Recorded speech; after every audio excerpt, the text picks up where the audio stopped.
He is considered by many to be the most powerful demigod who ever walked the lands between. And his story begins not with a war, not with a curse, but with a wedding that was never supposed to happen. To understand who General Radahn was, you have to understand the world he was born into. The lands between was not a place of peace. It was a world built on divine authority, military power, and an iron structure of order, at the top of which sat one figure above all others, Queen Miquella the Eternal. She ruled through something called the Golden Order, a system of divine law that governed the entire world. The Golden Order was not just a religion or a government, it was everything. It decided who had power, who was worthy, and what the purpose of life in the lands between actually was. And the warriors and champions who served the Golden Order were its enforcers. One of those champions was a man named Radahn. He was everything the Golden Order valued. Strong, devoted, celebrated. He was a warrior of the Erd Tree, the towering golden tree that served as the physical symbol of Miquella's divine rule. Radahn was not some minor soldier. He was one of the most respected figures in the entire order. His name carried weight. His reputation was real. But there was another power in the lands between that the Golden Order had not yet absorbed. To the west, in a region called Aeonia, a royal family held their own kind of authority. The Carian royal family was led by a woman named Renala, and she was exceptional in a very different way than Radahn. While Radahn represented martial devotion and the discipline of the Erd Tree, Renala was a scholar and a leader of magical tradition. She ran both the Carian royal line and the Academy of Raya Lucaria, which was one of the most respected institutions of learning in the entire world. The Academy was a center of glintstone sorcery and lunar magic, the kind of knowledge that the Golden Order had never fully controlled. Renala was not just a queen, she was the head of an entire intellectual tradition that operated outside of Miquella's authority. These two worlds, Radagon's Golden Order and Renala's Carian realm, were not friendly with each other. They went to war. The conflict is known as the Second Aeonian War, and it was a genuine clash between two major powers fighting for dominance over the western part of the lands between. The Carian family had held their own. The Golden Order had pushed, and neither side had managed to finish it. Then something changed. Radahn, the champion of the Golden Order, crossed to Renala's side. He did not cross to surrender or to negotiate from a position of strength over her. He crossed to be with her. The two of them came together, and with that union, the Second Aeonian War ended. The conflict that had split these two factions apart closed when the people at the center of it decided to become a family instead. It was one of the most politically significant unions the lands between had ever seen, because it did not just stop a war. It merged two previously opposing worlds into one. Radahn and Renala had 3 children together. The first was Rykard, who would grow up to become a figure of enormous controversy in the lands between, eventually rejecting the Golden Order entirely and going down a path that most would consider madness. The second was Ranni, who was born an Empyrean, a rare designation that marked her as a potential candidate to become the next god of the lands between when the time came. And the third was the one this story is really about, Radahn. He was born with his father's most distinctive physical feature, a head of flaming red hair. In the world Radahn was born into, that hair carried a complicated meaning. The red hair was associated with the Giants, an ancient and powerful race who served a god called the Fell God, a deity that the Golden Order considered cursed and deeply threatening. Radahn, for his part, reportedly resented having that red hair. It was a mark that connected him, one of the most devoted servants of the Erd Tree, to a lineage tied to everything the Golden Order stood against. It was a contradiction sitting right on top of his head. Radahn did not see it that way at all. Where his father saw a source of shame, Radahn saw something else. He wore that red mane as a mark of who he was. According to his own armor's history, he viewed it as a sign of heroic destiny. The red hair was not a problem to be hidden. It was a statement. For a boy growing up in the household of one of the Golden Order's greatest champions and one of the world's most brilliant scholars, choosing to take pride in the thing that caused his father discomfort says something about Radahn's character from the very beginning. He was being shaped by two very different forces at once. His father's side carried the weight of the Golden Order: discipline, martial excellence, total devotion to Marika and the Erdtree, a tradition that valued strength in service of divine structure. His mother's side carried something entirely different. The Carrion line was built on learning, on lunar magic, on the pursuit of knowledge that sat outside the Golden Order's framework. Growing up at the intersection of those two traditions meant Radahn had access to things most children born into either world alone would never have. He would eventually use both, but not in the way most people would have expected. The family Radahn was born into did not stay together. After years of marriage, Radahn made a decision that ended the life he had built with Rennala and their children. He was called to a higher purpose, or at least that is how it was framed. Queen Marika, the ruler of the entire Golden Order, had a need for a new consort. Her previous consort, the first Elden Lord, was gone. Radahn answered that call. To become Marika's consort and take the title of Second Elden Lord, he had to fully purify himself and swear himself completely to Marika.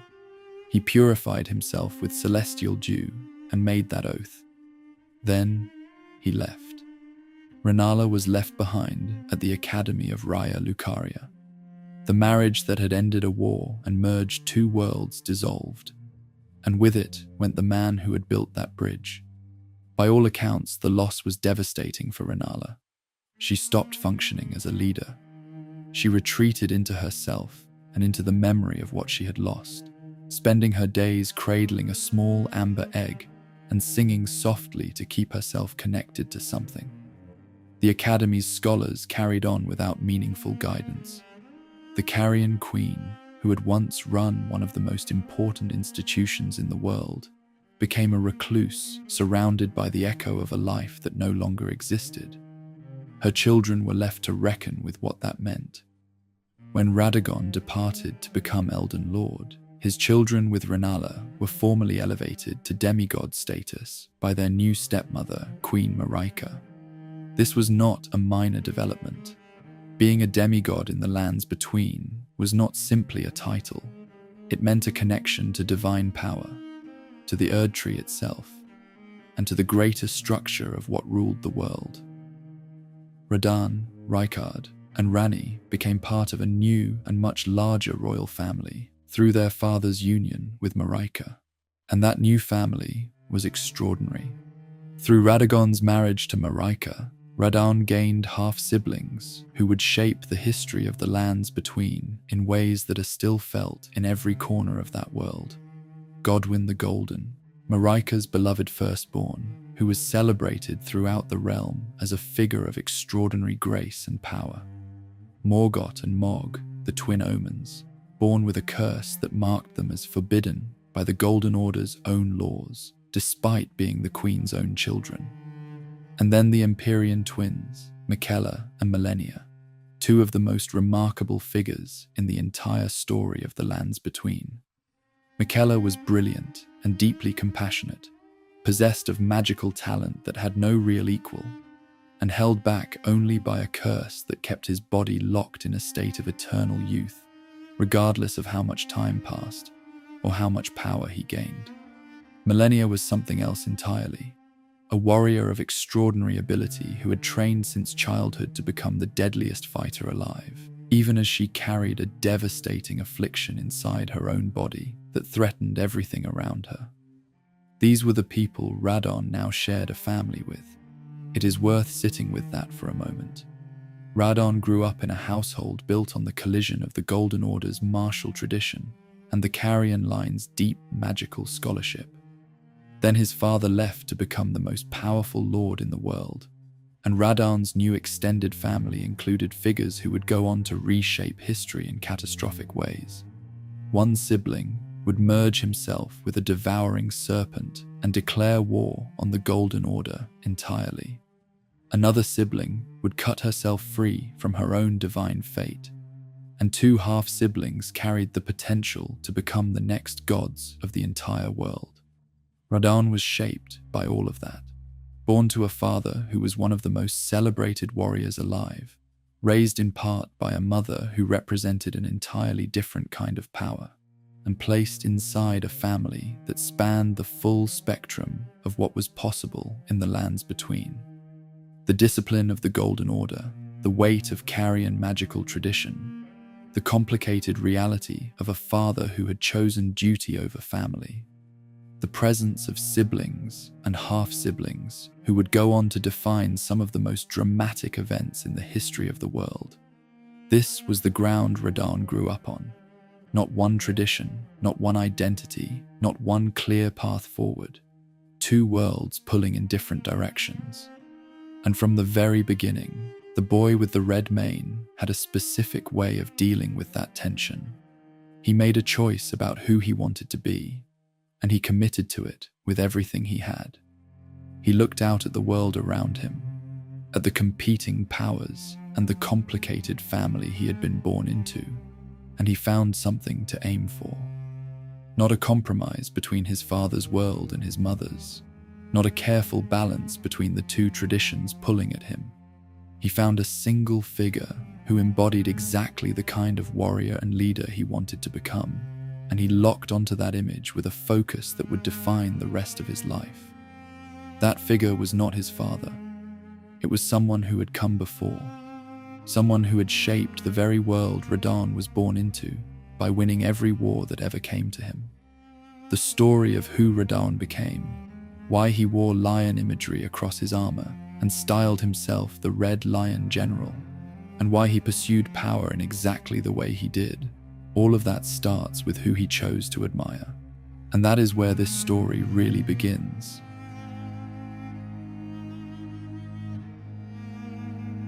Every great warrior has someone they look up to. For Radahn, that person was Godfrey. Godfrey was the first Elden Lord. Before Radahn's father Radahn ever took that title, before any of the events that would eventually tear the lands between apart, it was Godfrey who stood beside Queen Marika as her first consort and the first to hold the rank of Elden Lord. And the way Godfrey earned that position was straightforward. He won. Every single war the Golden Order sent him to fight, Godfrey won. Every campaign, every confrontation, every enemy that stood against the divine order of the lands between, Godfrey defeated them all. He was, by every measure, the greatest battlefield commander the world had ever produced, not celebrated for his wisdom or his diplomacy or his learning, celebrated for what he could do in a war, because what he could do in a war was something no one else had ever matched.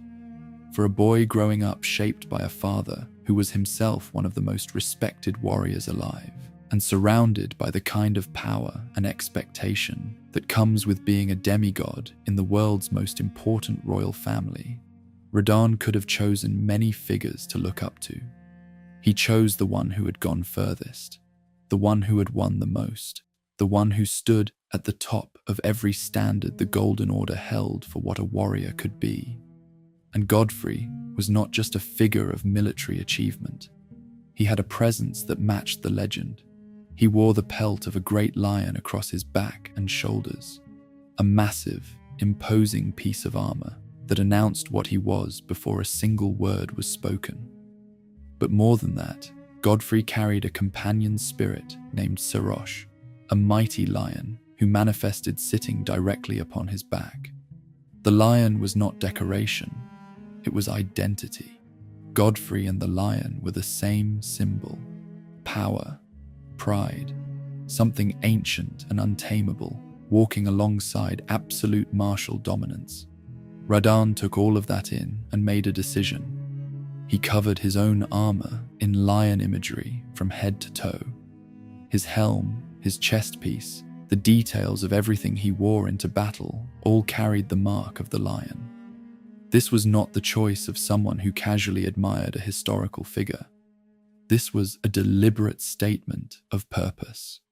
Radahn was telling anyone who looked at him exactly who he was trying to become. He gave himself a title that fused his own identity with that tribute, the Red Lion General. The red was his. That fierce, flaming mane he had claimed as a mark of destiny. The lion was Godfrey's. Together, the name announced that the boy born of Radahn and Rennala, the child of two competing worlds, had found his own direction and was moving toward it with total commitment. It is worth understanding what made this choice so deliberate. Radahn had options. He was not a child with a single path available to him. Through his mother's carrion line, he had access to one of the richest magical traditions in existence.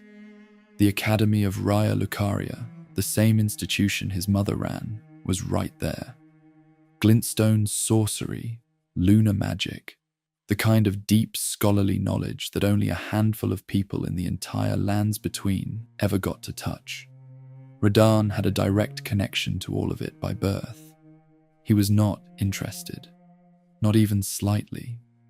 While other children born into that tradition might have been drawn toward the academic prestige of the academy, toward the mystery of lunar magic, or toward the kind of intellectual power his mother represented, Radahn turned away from all of it. His eyes were on the battlefield. His ambition was military. His model was Godfrey, a man who had never been celebrated for magical knowledge but for the sheer, overwhelming effectiveness of what he did in war. Radahn mirrored that path entirely, choosing martial discipline and military command over everything else his heritage made available to him. This tells you something important about who Radahn was becoming. He was not passive about his identity. He was not simply absorbing the influences around him and becoming a product of them. He was making active choices. The red hair became a source of pride instead of something to apologize for. The lion became a symbol to carry.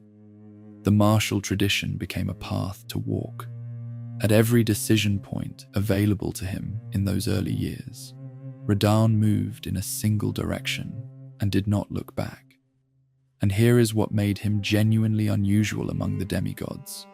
He was not just formidable, he was liked. In a family and a broader world full of figures defined by obsession or withdrawal or the particular coldness that can come with enormous power and not much accountability, Radahn was warm. People who knew him, people who served under him, people who encountered him even in passing, they described someone who inspired real loyalty. Not the kind of loyalty that comes from fear or from the transactional nature of serving a powerful figure who can reward you. The kind of loyalty that comes from a person who is genuinely good to be around. Radahn was charismatic. He cared about the people around him. That combination of fearsome capability and real human warmth was not common among the demigods, and it made him stand out in a way that raw power alone could not have. His half-brother Miquella, the Empyrean twin who was himself one of the most gifted beings alive, admired Radahn deeply in their youth specifically for this combination. Miquella was drawn to Radahn's strength, but it was the gentleness alongside it that left an impression. In a world where extraordinary power so often came packaged with cruelty or indifference or self-absorption, Radahn was different. Miquella noticed that admiration between them was mutual and genuine, and it would matter enormously later in ways neither of them could have seen coming at the time. Then there was Rykard. Of all the siblings Radahn shared a family with, Rykard would eventually go furthest in the opposite direction from everything the Golden Order represented. He rejected the entire structure entirely. He merged his own body with an ancient god-devouring serpent and opened his manor to every exile, outcast, and rebel the lands between had to offer, welcoming those the Golden Order had cast aside and building something in direct opposition to the world Radahn had served. By the time players encounter Volcano Manor, Ricard has become one of the most extreme figures in the entire story. And yet, at Volcano Manor, among everything Ricard surrounded himself with, there was a painting of Radahn on the wall, not hidden away, not treated as something complicated or embarrassing, just there as part of the space Ricard chose to keep around him. The brother who went to war with the Golden Order kept a portrait of the brother who became its greatest champion. That detail alone says something that no amount of description fully captures. Whatever ideological gulf opened between them, whatever different paths they chose and different sides they ended up on, the affection between them did not disappear. Ricard still carried something for Radahn, even after everything else fell away. This was the effect Radahn had on people. Even those who opposed everything he stood for, everything he devoted himself to, could not stop being fond of him. That is a rare thing anywhere. But among the demigods of the lands between, it was extraordinary. The family Radahn came from was not defined by warmth. It was defined by tragedy, by ambition, by the particular weight that comes with being powerful enough to change the world and damaged enough to do it badly. And yet Radahn managed to sit inside all of that and still be someone people genuinely cared for. His reputation for being the strongest demigod of the Shattering era was not something one or two people quietly suggested. It was broadly agreed upon. Figures from entirely different corners of the world, figures with different loyalties and different interests and no particular reason to flatter him, arrived at the same conclusion independently. Jeren, who would later organize the war festival in Radahn's honor, said it plainly. Ranni the Witch, his own sister, and eventually a figure operating in direct opposition to the order Radahn served, acknowledged it. Sir Gideon Ofnir, one of the most informed and analytically minded figures in the entire game, agreed. The mightiest of the demigods, not a title Radahn gave himself, a title the world gave him because the evidence for it was simply too consistent to argue with.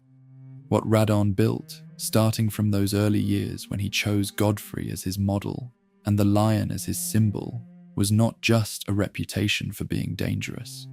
It was a reputation for being the kind of leader people followed, not because they had to, but because they wanted to. The Red Lion General was feared because of what he could do in a fight. He was admired for everything else. That combination, the warrior who could level armies, and the person who made the people around him want to stay close, was what set Radahn apart from every other demigod who ever carried a title in the lands between. He was still just getting started.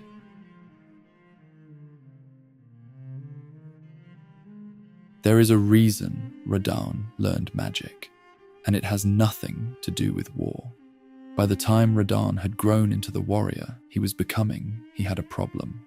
His body had kept growing in the way that the bodies of demigods sometimes do, powered by heritage and divine lineage, and the kind of physical development that has no real ceiling when the blood running through your veins connects you to gods.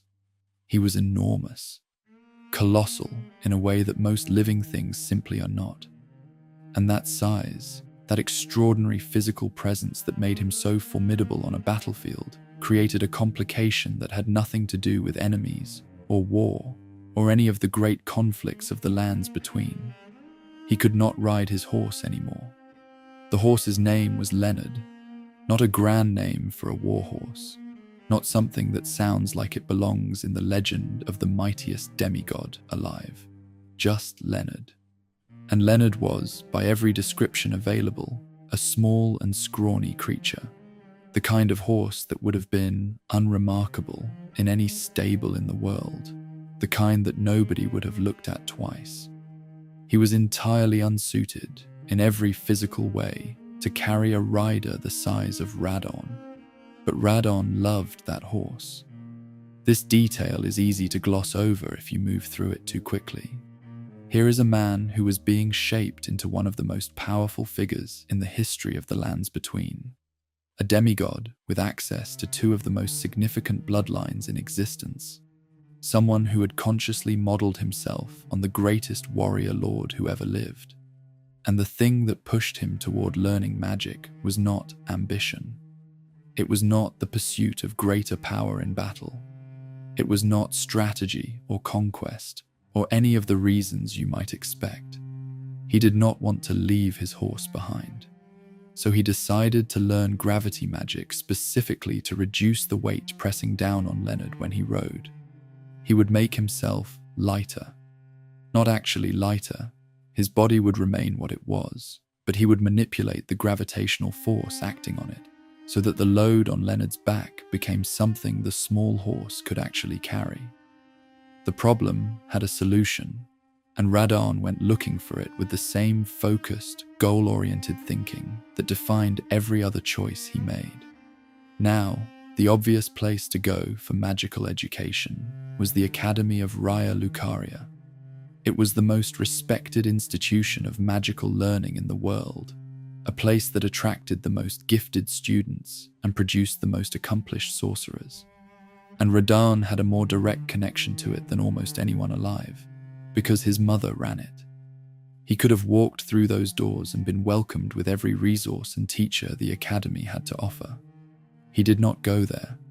Instead, he traveled east to Caelid, a region that would later become one of the most hostile environments in the entire lands between, though at this point in the story, it had not yet become that. There, in a place called Celia, town of sorcery, Radahn sought out a teacher of a completely different kind, an Alabaster Lord. The Alabaster Lords are ancient, far older than most things in the lands between that can still be found walking around. They are a stone-skinned race, physically striking in a way that marks them immediately as something apart from ordinary life. And they arrived in the world in a manner that matches the specific kind of magic they carry. They came by meteor impact, falling from the sky thousands of years before any of the events of Radahn's lifetime. And from wherever they came, they brought with them an innate connection to gravitational forces, not learned, not studied from books in a prestigious academy, built into what they were at a fundamental level. This is why Radahn went to Celia instead of Lucaria. He was not interested in the most prestigious option or the most socially expected one. He was interested in the option that solved his specific problem. The Academy of Lucaria was extraordinary at what it did, but what it did was glintstone sorcery and lunar magic. That was not what Radahn needed. He needed someone who understood gravity at the level where it could be practically applied to the exact challenge in front of him. The Alabaster Lords understood gravity the way others understood breathing. Radahn found one, sat down to learn, and got to work. What happened next is where the story changes in a direction nobody could have predicted from the starting point. Radahn was gifted. That is almost an understatement.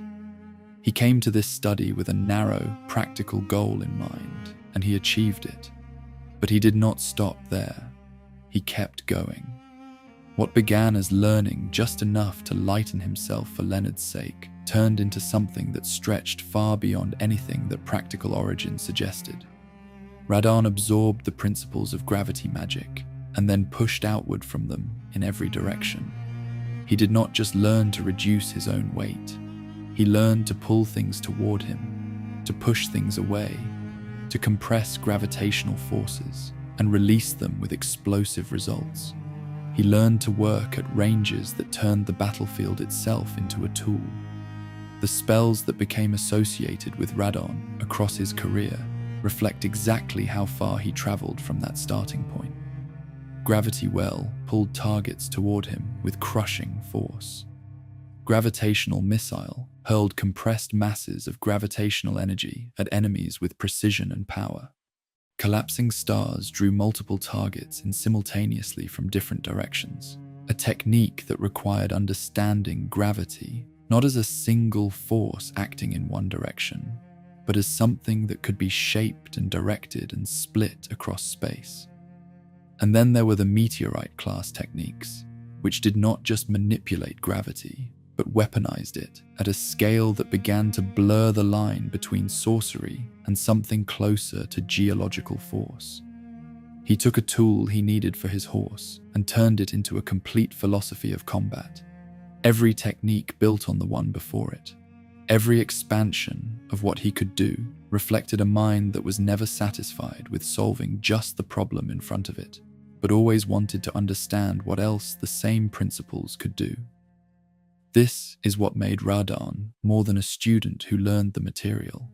He internalized it.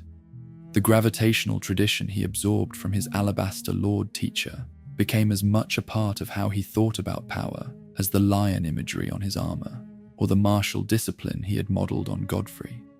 There is a specific moment recorded in the description of the collapsing stars technique that captures where this journey ended up.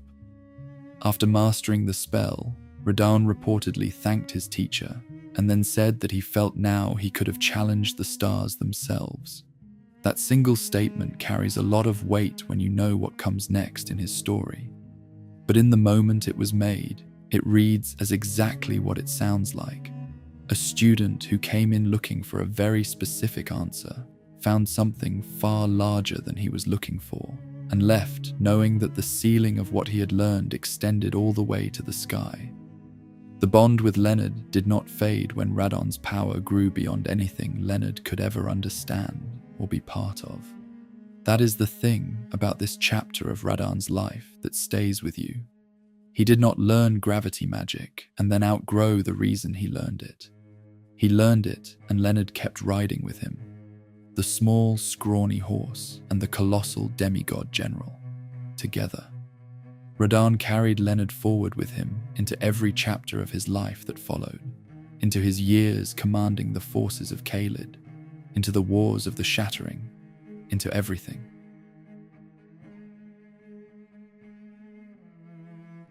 There is a moment in Radahn's story where the scale of what he could do stops being about battles and armies and becomes something else entirely. Something that sits at the edge of what any living thing has ever been confirmed to accomplish in the entire history of the lands between. He stopped the stars. Not a metaphor, not a title given to a general who won impressive campaigns. The constellations themselves, the celestial bodies moving in their ancient cycles above the lands between, were arrested, frozen in place, held still by the gravitational will of one demigod who had started learning magic because of a horse and ended up pulling the sky to a standstill. Multiple sources confirm this. Sorceress Selen, one of the most knowledgeable figures on the subject of sorcery in the entire game, acknowledges it.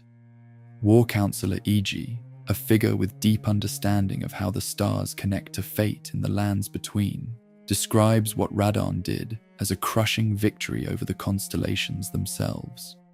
The word choice matters. Not a stalemate, not a partial achievement, a crushing victory. Radahn challenged the cycles of the sky, and he won completely. The title he earned for this was Star Scourge. In the original Japanese, his full name becomes something even more direct. Hoshikudaki no Radahn, Star-Crushing Radahn. A name that does not soften what he did or frame it as anything other than what it was. He crushed the stars. He took the thing that had declared itself beyond the reach of any mortal or demigod power, and he overcame it through gravity magic that had grown from an intimate, personal origin into something with genuinely cosmic reach. The mechanics of exactly how gravity magic stops celestial movement are never explained in detail, and that ambiguity is part of what makes the feat feel so weighty. The game does not walk you through the technical steps.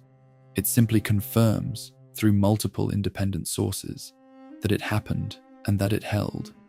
As long as Radahn's power and will remained intact, the stars above the lands between did not move. Whatever force or intelligence or ancient cycle governed their motion, Radahn's gravitational mastery was stronger. To understand why this matters beyond just being an astonishing display of power, you have to understand what the stars actually mean in this world. In the lands between, the stars are not decorative. They are not simply lights in the sky that people use for navigation or poetry. They govern fate.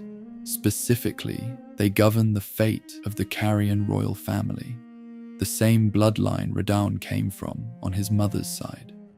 E.G. explains it directly.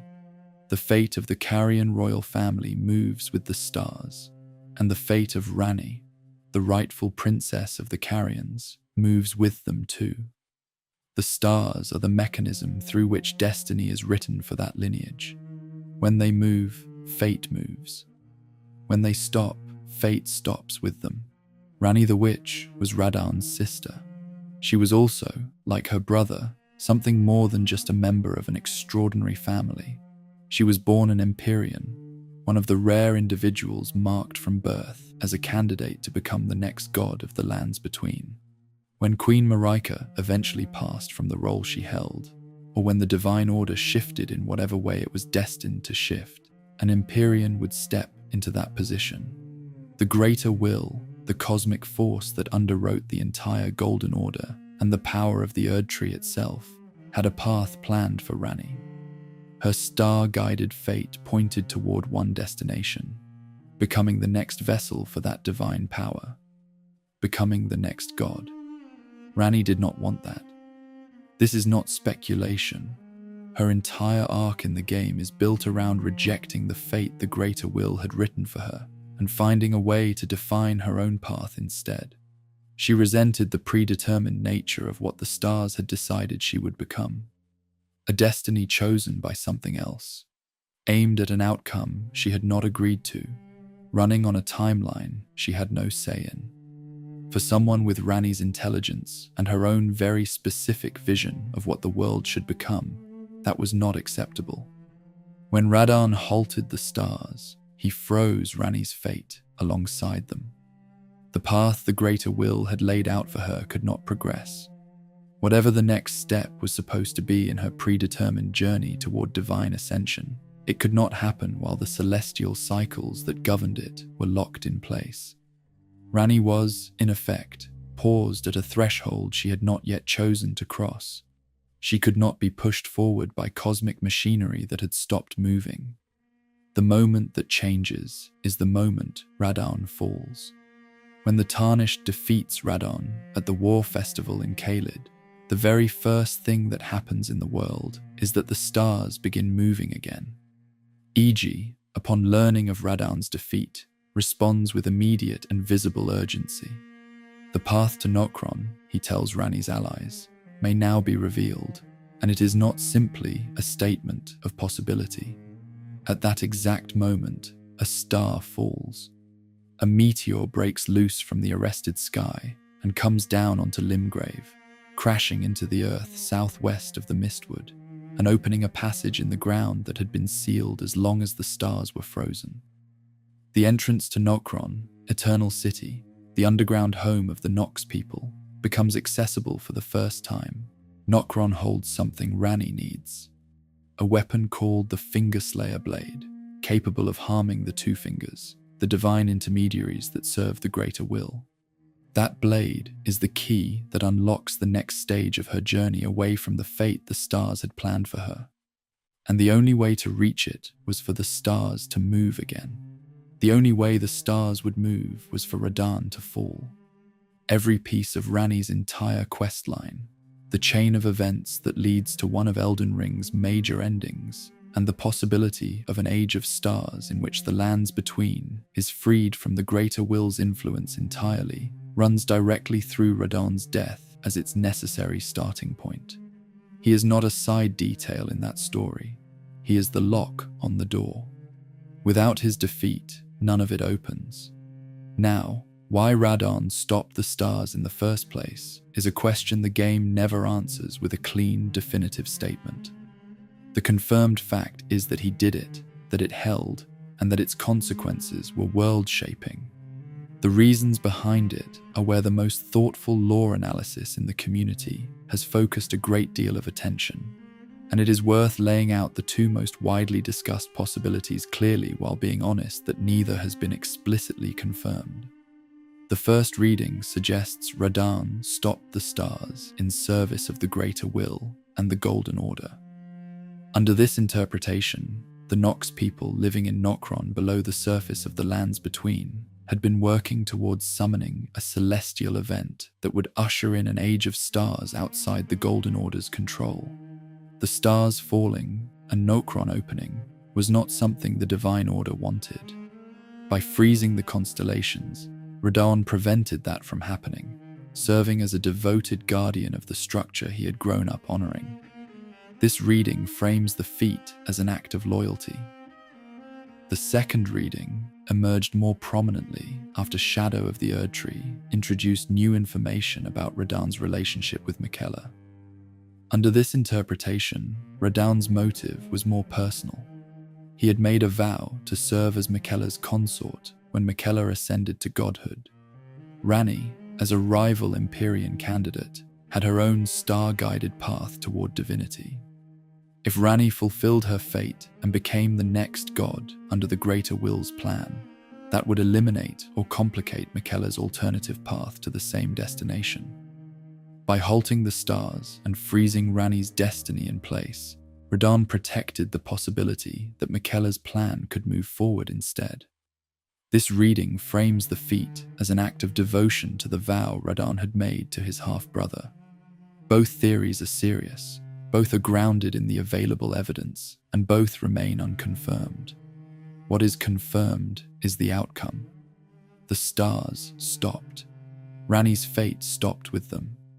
An entire chain of world-altering consequences sat frozen in place, waiting. And Radahn held it all there, through wars and disasters and the unraveling of everything around him, with a grip that came from the same gravity magic he had learned in a small town in Caelid, because a scrawny horse needed him to. Whatever the reason, the scale of the commitment was total. The stars did not move until Radahn could no longer stop them.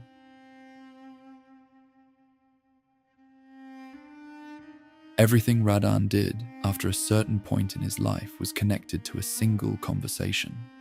One exchange between two people who trusted each other in a world that was still intact before the wars and the rot and the catastrophe that would eventually come for both of them. A promise made in youth that would end up shaping the fate of the entire lands between. Miquella came to Radahn with a proposal. To understand what that moment meant, you have to remember what Miquella was. He was an Empyrean, one of the rarest designations a person could carry in the lands between, marked from birth as a potential candidate to become the next god. He was also, by most accounts, one of the most gifted beings alive. His understanding of magic, his compassion, and the particular quality he had of making people genuinely want to follow him were all extraordinary. He was also trapped in a body that would never age past childhood, cursed in a way that his enormous talent could not fix, unable to grow physically no matter how much time passed or how much he learned. In a world that measured power partly through physical presence, Miquella carried all of this exceptional potential inside a form that would never reflect it on the outside. He was also deeply fond of Radahn. That much is clear from everything surrounding this moment. The admiration Miquella had felt for his older half-brother in their younger years, for the combination of strength and genuine warmth that made Radahn unlike any other demigod around them, had not faded. If anything, it had developed into something more deliberate. Miquella had a plan, and within that plan there was a specific role that he believed only one person was right for. He told Radahn directly he was going to become a god. And when he did, he wanted Radahn to be his consort. He would make the world a gentler place. That was the offer. Stated simply, with the kind of directness that Miquella seems to have approached most things with. No elaborate framing, no performance of the request, just the declaration of what he intended to do. the role he was asking Radahn to fill, and the promise of what kind of world would result. The structure of what Miquella was describing was not without precedent. It mirrored something Radahn already understood deeply, something that connected directly to the figure he had built his entire identity around. When Godfrey served as Marika's consort and first Elden Lord, he did not simply stand beside her as a companion. He was the Lord who ushered in her divine reign, the warrior whose conquest and strength supported and enabled her ascension. The consort of a god was not a passive role. It was the role of the most powerful warrior alive, the one whose lordship made the gods rise possible. Godfrey had done it for Marika. Miquella was asking Radahn to do it for him, for a person who had spent his entire life modeling himself on Godfrey, who had covered his armor in lion imagery as a direct tribute to that first Elden Lord, who had chosen martial discipline and military command above every other path available to him, specifically because he wanted to walk the same road Godfrey had walked. This was not a strange request to receive. It was almost the logical conclusion of every choice Radahn had made up to that point. The role Miquella was describing was the role Radahn had been preparing for without knowing it. Radahn accepted. His exact words in that moment are not recorded. The memory that surfaces at the end of Shadow of the Erdtree shows Miquella's side of the exchange clearly, but Radahn's response is not shown directly. What is confirmed through item descriptions and the accounts of multiple people who knew about the arrangement is that the vow was made and that it held. The language Miquella used in making the proposal treated it as a mutual commitment. He said if they honored their part of the vow, implying that both sides had conditions and responsibilities within the arrangement. It was not simply Radahn agreeing to serve. There were terms on both sides. What those terms were exactly has never been fully disclosed. The vow's specific conditions remain one of the genuinely open questions in Radahn's story. But it is worth noting what we know about how Radahn thought about worth and power. He had modeled himself on a lord who earned his position through conquest. He understood strength as something demonstrated, not assumed.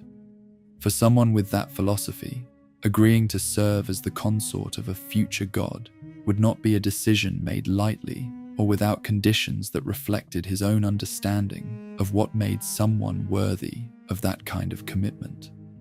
The mutual nature of the vow suggests he required something in return, some proof or fulfillment that matched the scale of what he was agreeing to. What is not ambiguous is that the bond between them was real. Miquella admired Radahn's qualities specifically, his strength, yes, but also his loyalty and the genuine kindness that sat alongside his power. These were not incidental details to Miquella.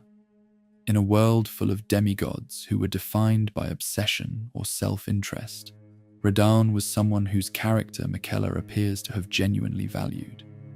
And Radahn respected what Miquella was trying to build, the vision of a gentler world that Miquella carried with him and organized his entire existence around.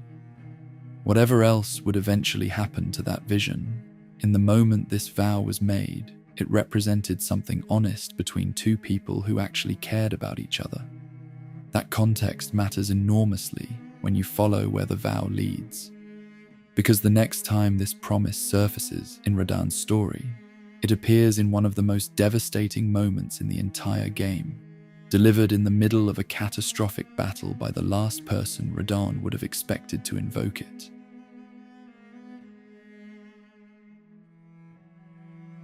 Before the world broke, Radahn had built something real. In the region of Caelid, in the southern reaches where the land was harder and the horizon stretched out into long, difficult terrain, Radahn had made a home for himself and the forces that served under him. Redmane Castle was his command post, a formidable fortress that sat as the center of everything he governed in that part of the lands between. It was not just a military installation. It was the seat of a general, who had earned the loyalty of the people around him through something more than rank and lineage. Radahn ran Caelid the way he ran everything else in his life, with total commitment and the kind of personal investment that made the people serving under him feel like they were part of something worth belonging to. His soldiers were called the Redmane Knights. The name came directly from him, from that red mane he had claimed as a mark of pride. The soldiers who wore that name were not simply a standing army assigned to a region.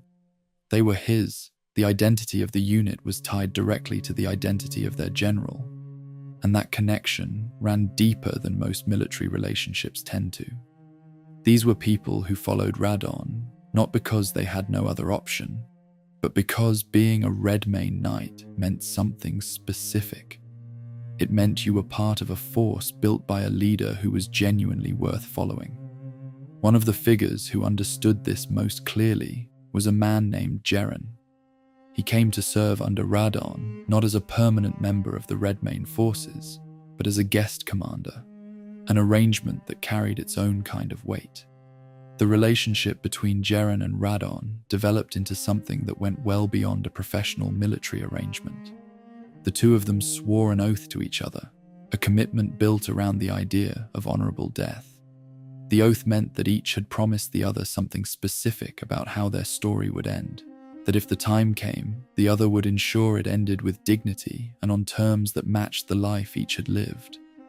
This was not a casual agreement between two soldiers who got along. It was a bond of genuine mutual respect between people who saw each other clearly and trusted what they saw. Freya came to Radahn's inner circle through a completely different path, but the way she arrived there says just as much about him. She had been a gladiator. Radahn saw her fight. He witnessed her courage and her ability firsthand in that context, before she had any connection to him or his forces, before there was any particular reason for him to pay attention to one fighter among many. He paid attention anyway, and then he personally invited her to join him, not through a formal recruitment process, not through a recommendation from someone else. Radahn himself extended the invitation because he had watched her and decided she was someone worth having close. That personal quality, the eye for what made someone exceptional, and the willingness to act directly on that recognition was part of what made the people around Radahn so devoted to him. He noticed them. He sought them out. He treated individual acts of courage as things worth remembering and rewarding. The Redmane Knights also developed something specific to the challenges of governing Caelid that would prove more important than anyone realized at the time. Caelid was not an easy region. The threats it contained required practical, adaptive responses from the forces stationed there, and the Redmanes developed a fire-based military tradition as a direct answer to those challenges. Flame weaponry, flame tactics, the deliberate use of fire as a tool of control and combat in a landscape where conventional approaches were not always sufficient. This was not decoration or tradition for its own sake. It was a working military unit adapting to the specific reality of the ground they operated on. The decision to build expertise in fire would turn out to be one of the most important choices the Redmanes ever made, though the full weight of why would only become clear much later.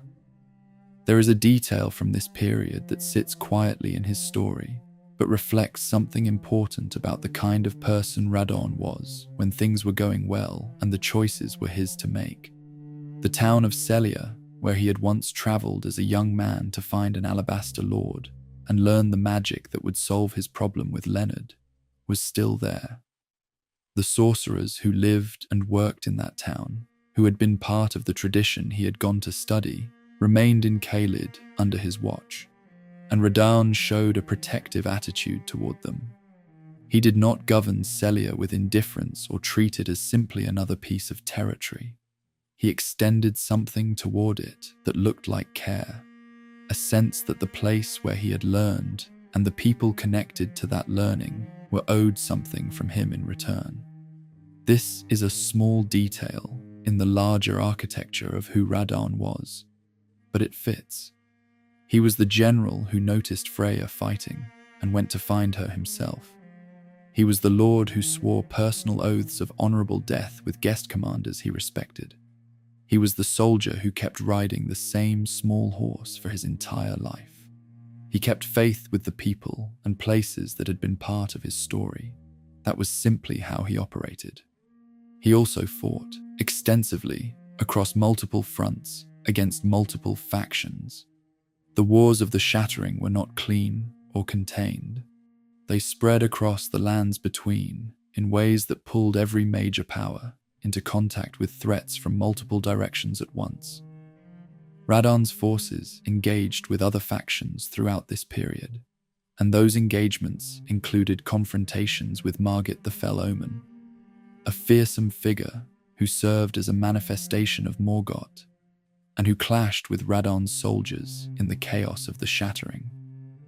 This was not a minor skirmish with a regional threat.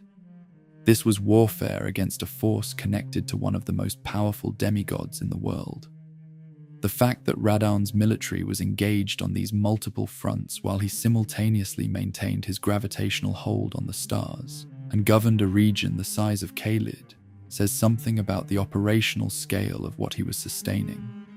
But none of that changed the fundamental reality of what Radahn had built in Caelid. A loyal and capable military force with real expertise and real identity. A fortress that served as a genuine command post for a general who knew how to lead people. Personal relationships with the people closest to him that went far deeper than rank required. A reputation that extended to every corner of the lands between and stood up to the most serious scrutiny anyone could apply to it. This was Radahn at the height of what he had made for himself. The Red Lion general in his castle, his knights around him, the stars held still above him, the vow to Miquella somewhere ahead of him in a future that had not arrived yet. Everything he had built, everything he had chosen and committed to and refused to let go of, still intact. It would not stay that way.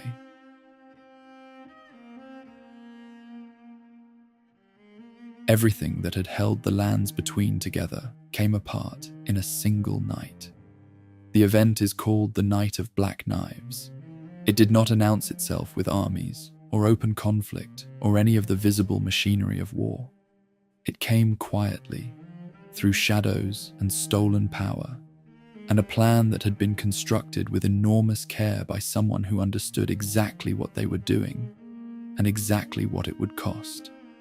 When it was over, the divine structure that had governed the lands between since Marika's reign began was finished.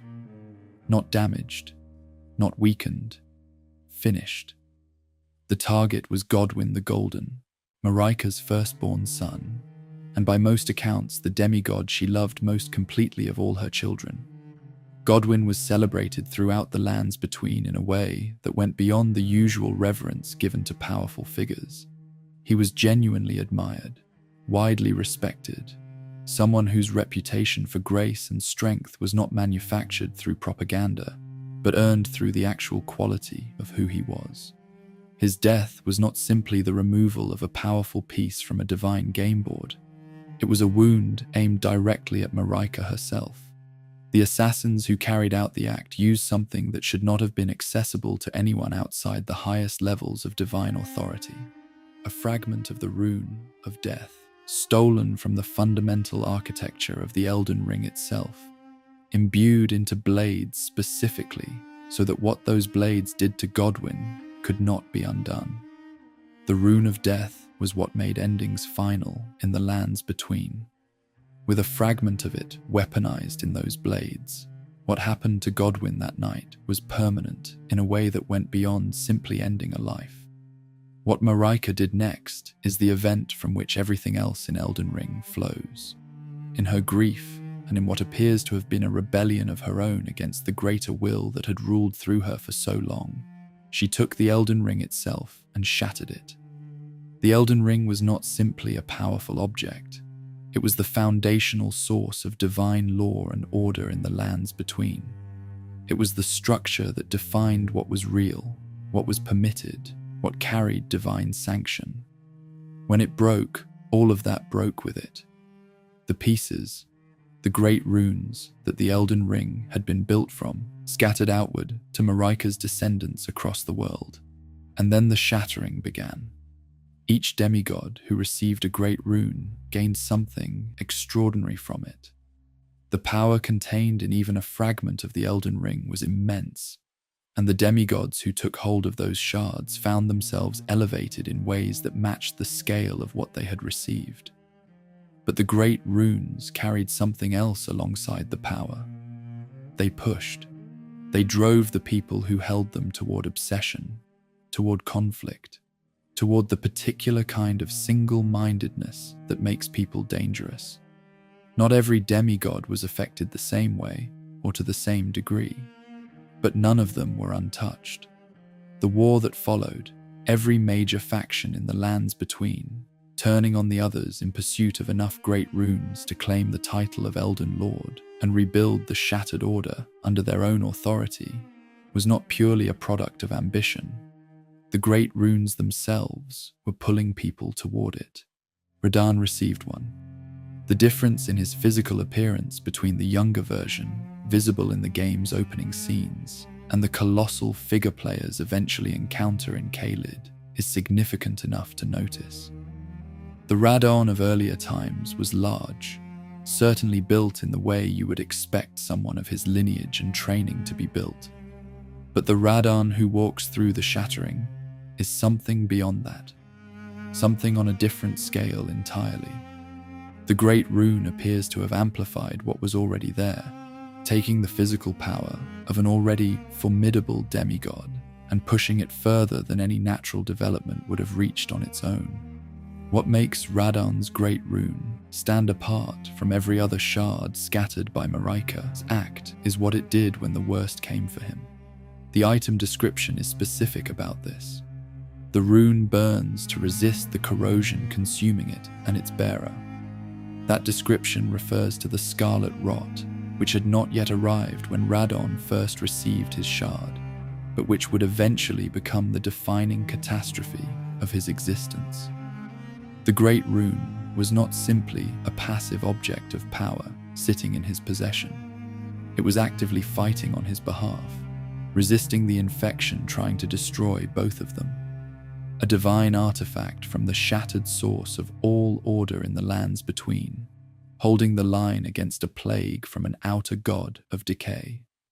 Even the fragment of the Elden Ring he carried refused to go quietly.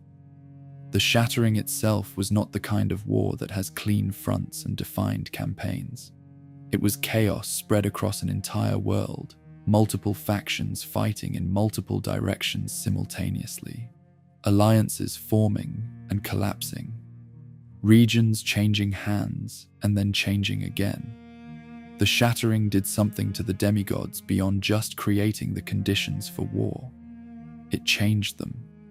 The obsessive, driven quality that the great runes amplified in their bearers pushed figures who had already been complicated toward more extreme versions of themselves. The divine family that had been built through Radagon's union with Marika, the extended household of extraordinary and damaged people that Radahn had grown up inside, began breaking apart along every fault line it had always contained. Radahn held together in ways that many around him did not.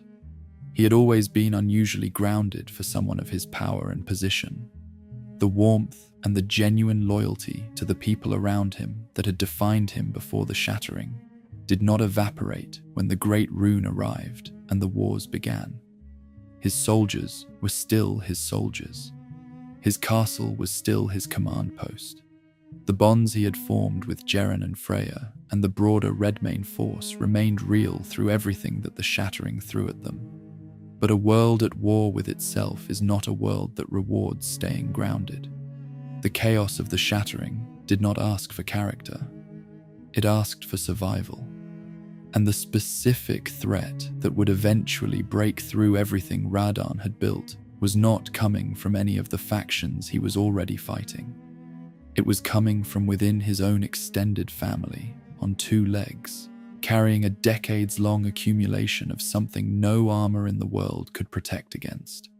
The Red Lion General had survived everything the Shattering had put in front of him so far. What came next was different.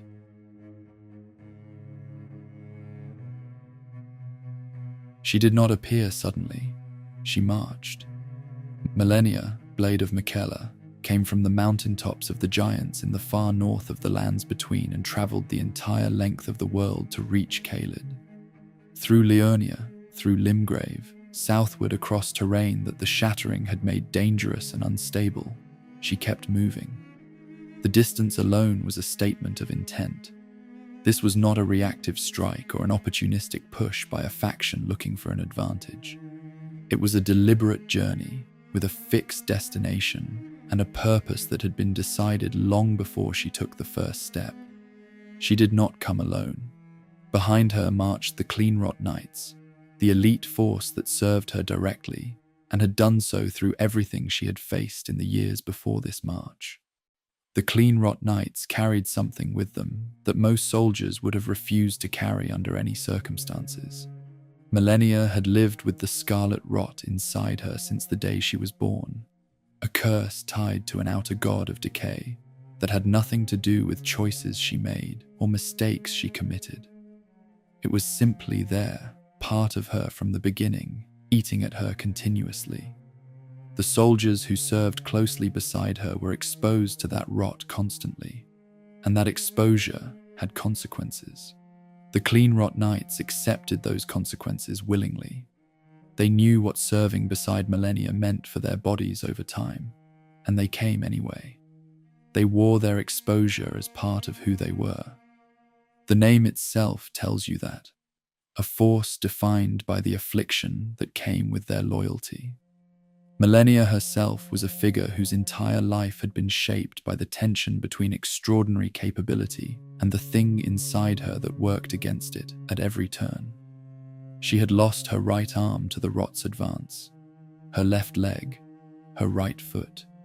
Each lost limb had been replaced with a golden prosthetic, crafted with the kind of care that only someone who loved her completely would have invested. Miquella had made her an unalloyed gold needle specifically to suppress the rot's influence and keep it from consuming her faster than her body could manage. Even with all of that, even with the prosthetics and the needle and the constant effort required simply to function under the weight of what she carried, Millennia had never been defeated in battle. Not once. Not by anyone, anywhere, across the entire span of her life before she reached Caelid. She was coming to end a stalemate that had not yet happened because she was coming to end it before it could settle into something permanent. The mission was specific. Radahn needed to fall. His soul needed to be freed. Miquella was waiting for it, and Millennia was the instrument her brother had for making that happen. When the two armies made contact across the Caelid wilds, what followed was one of the most devastating military engagements of the entire Shattering. The Cleanrot Knights and the Redmane forces met each other in open terrain, and neither side gave ground easily. The Redmanes had been shaped by years of difficult campaigning under a general who built loyalty through personal investment and led soldiers who genuinely believed in what they were doing. The Cleanrot Knights had been forged by proximity to something that killed most people slowly, serving a commander whose capability in battle was unlike anything else alive. These were not ordinary armies meeting in ordinary conflict. Both sides took enormous losses before the battlefield had been decided enough for the two figures at the center of it all to finally face each other directly. What happened when Radahn and Millennia actually met in combat is one of the most analyzed encounters in the entire history of the Lands Between's lore, and the available evidence tells a specific story if you read it carefully. On the surface, the engagement is described as a stalemate. Neither of them won. Neither of them fell. They fought, and the fight did not resolve. That is the factual outcome. But there is a detail underneath that surface reading that changes how the stalemate looks. Millicent, a figure deeply connected to Millennia's story, states plainly that Malenia abandoned her pride to meet Radahn's measure. That phrase carries real weight. Malenia had never been defeated. She had never needed to reach for something outside herself to handle an opponent. The idea of her abandoning her pride in the middle of a fight, of having to give something up just to keep pace, points toward a specific conclusion. Radahn was not simply holding his own against the most dangerous fighter alive. He was pushing her. He was matching her and possibly doing more than that, forcing her toward a response she would not have needed against anyone else she had ever faced.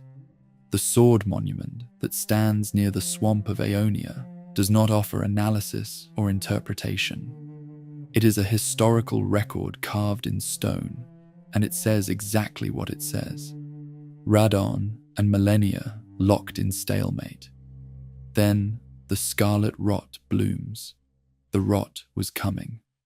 Not as a gradual background threat, not as something that would work slowly over time, as a single, catastrophic release of everything Malenia had carried inside her since birth, building across decades, held back by Miquella's needle and her own endurance until the moment she decided that Radahn left her no other choice.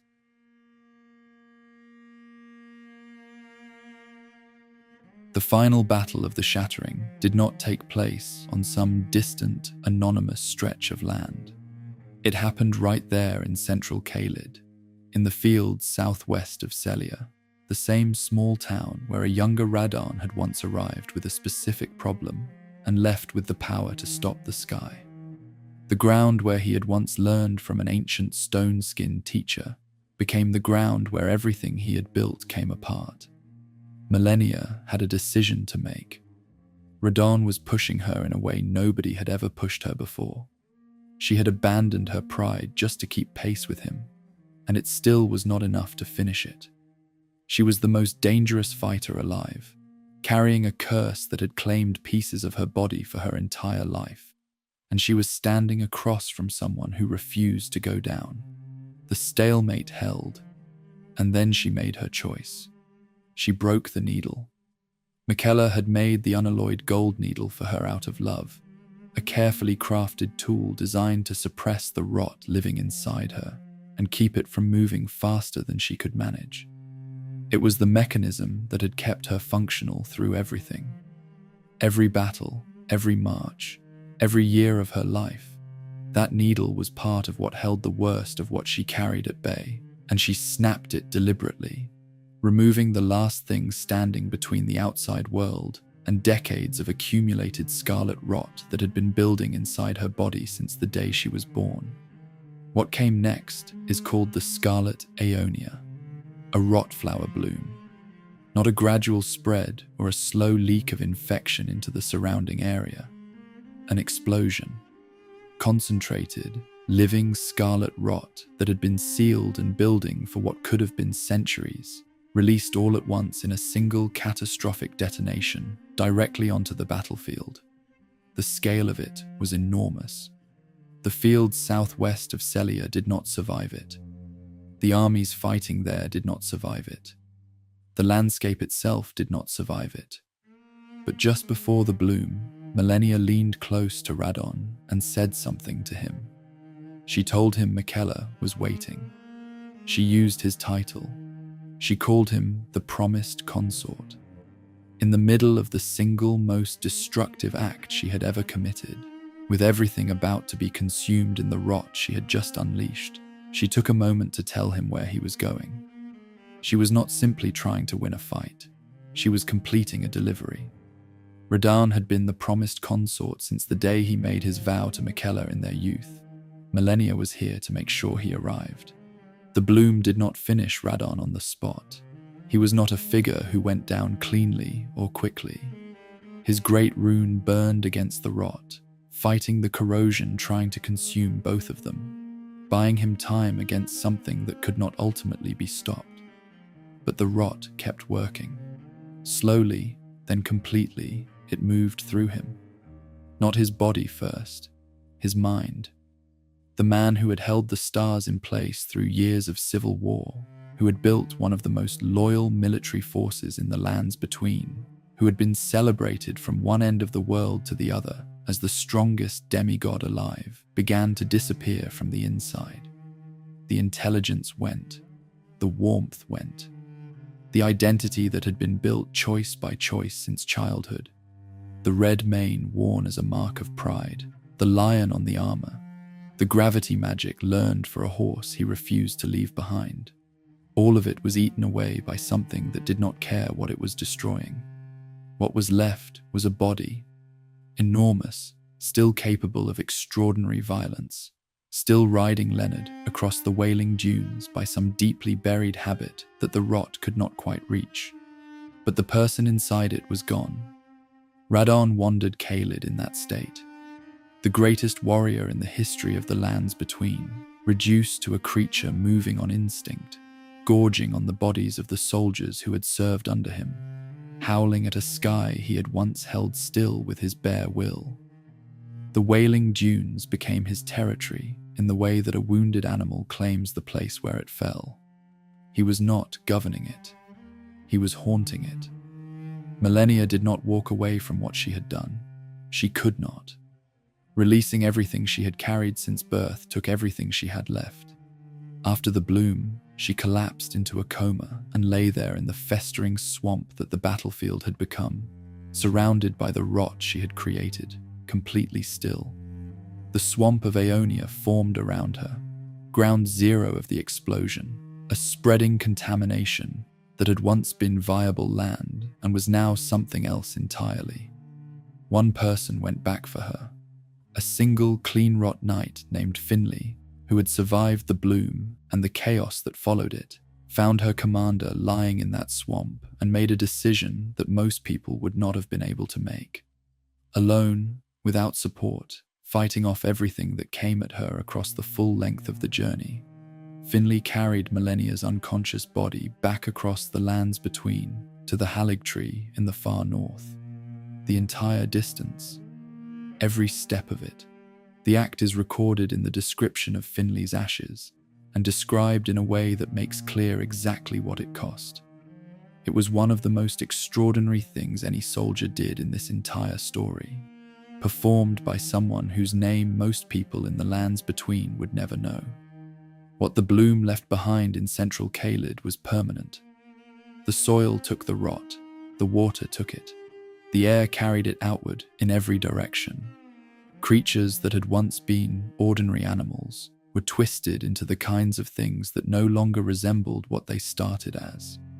The rust-red landscape that players cross when they arrive in Caelid, that sense of a place that has been wrong for a very long time.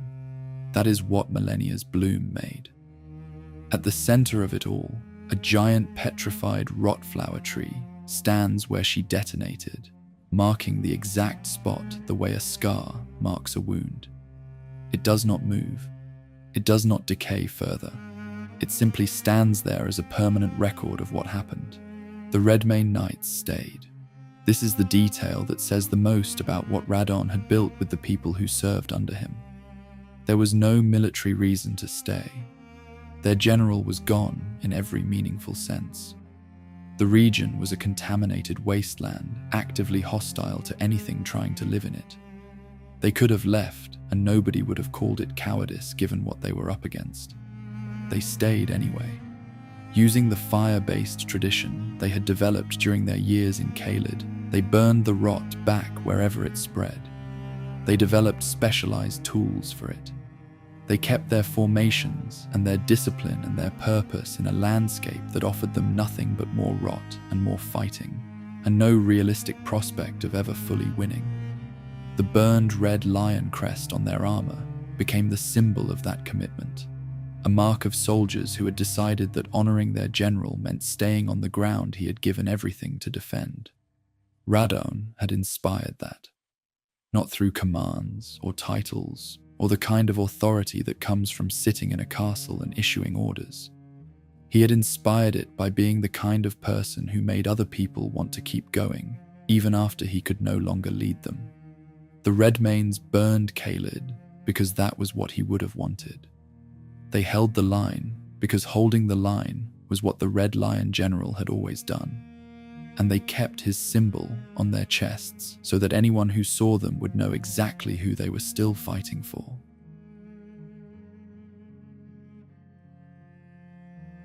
Caelid, after the Battle of Aeonia, was not a place that healed. It was a place that kept getting worse. The scarlet rot did not stop at the edges of the battlefield. It had no edges. It moved outward from the swamp of Aeonia in every direction, finding new ground to consume, pushing through soil and water and air with the patient, relentless momentum of something that does not need to hurry because it is not going to stop. The creatures living in Caelid became something different as the rot moved through them. Not simply sick, transformed. The things players encounter when they arrive in that region, the twisted, wrong-shaped animals, and the shambling horrors that barely resemble what they used to be, are what happens to living things when the scarlet rot has enough time and enough of them to work with. Caelid became one of the most hostile places in the entire lands between, and it did not become that quickly. It became that slowly, continuously, one consumed acre at a time. And somewhere in the middle of all of it, Radahn was still alive. That word, alive, requires some careful handling here. The person Radahn had been was gone. The mind that had governed Caelid and held the stars in place and made Jeren swear oaths and personally sought out Freya after watching her fight, that mind had been eaten away completely. What remained was something that moved through the wailing dunes on instinct and rot-addled habit, enormous and ruined, consuming the bodies of the soldiers who had once served under it, making sounds at the sky that had nothing in common with language. The greatest warrior in the history of the lands between had become a scavenging creature wandering the same ground his soldiers were still trying to defend in his name. But his body was still going, and two things went with it. The first was Leonard.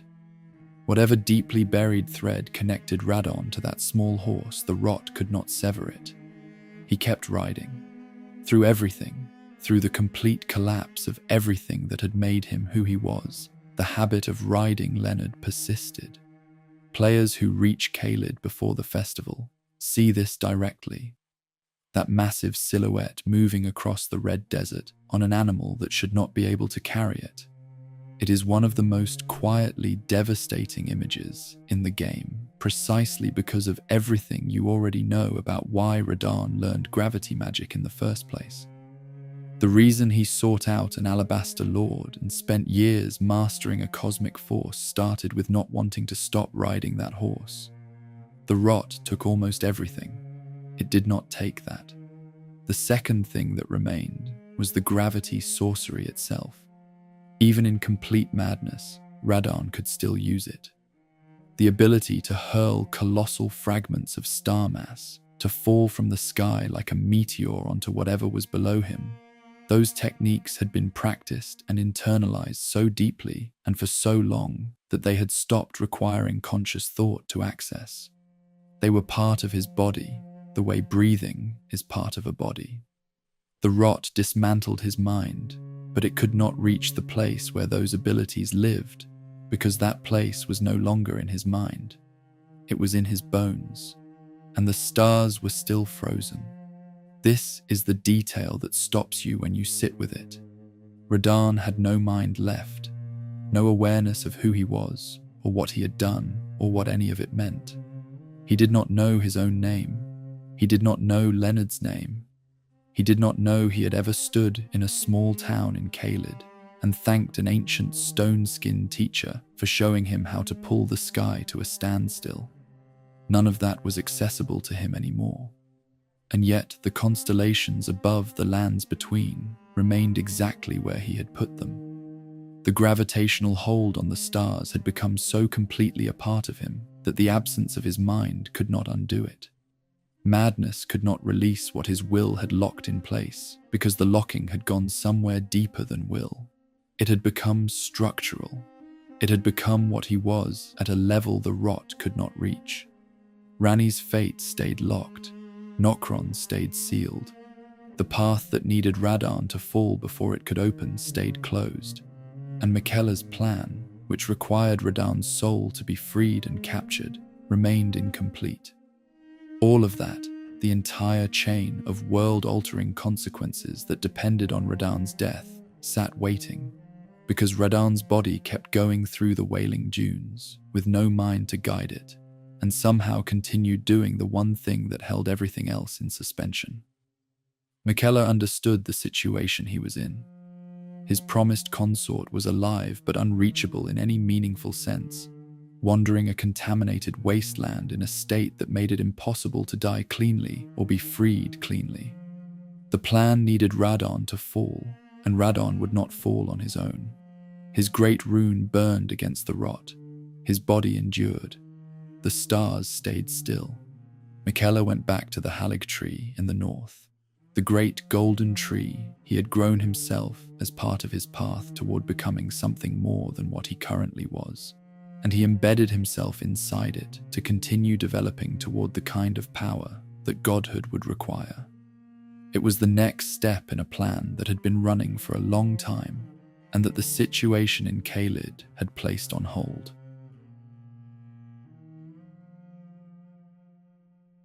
Jeren had made a promise, and the time had finally come to keep it. The oath he had sworn with Radahn was specific in the way that oaths between warriors who respect each other tend to be specific. It was not a vow of loyalty or service in the ordinary sense. It was a commitment about how things would end. Each had promised the other an honorable death, the kind of ending that matched the life that came before it. A warrior of Radahn's standing deserved to go out the way he had lived, in battle, facing something worthy of him, not rotting away in a wasteland with no mind left and no one able to do anything about it. The scarlet rot had stolen that from him. Jeren's oath said it had to be corrected, so Jeren organized a festival, not a festival of mourning, not a quiet ceremony for a fallen general. A war festival, open to every warrior in the lands between who was brave enough or desperate enough or simply hungry enough for glory to show up at Redmane Castle and answer the call. Jeren stood in the castle plaza and announced it plainly. This was a celebration honoring the last battle and death of General Radahn, the mightiest demigod of the Shattering, bearer of a great rune.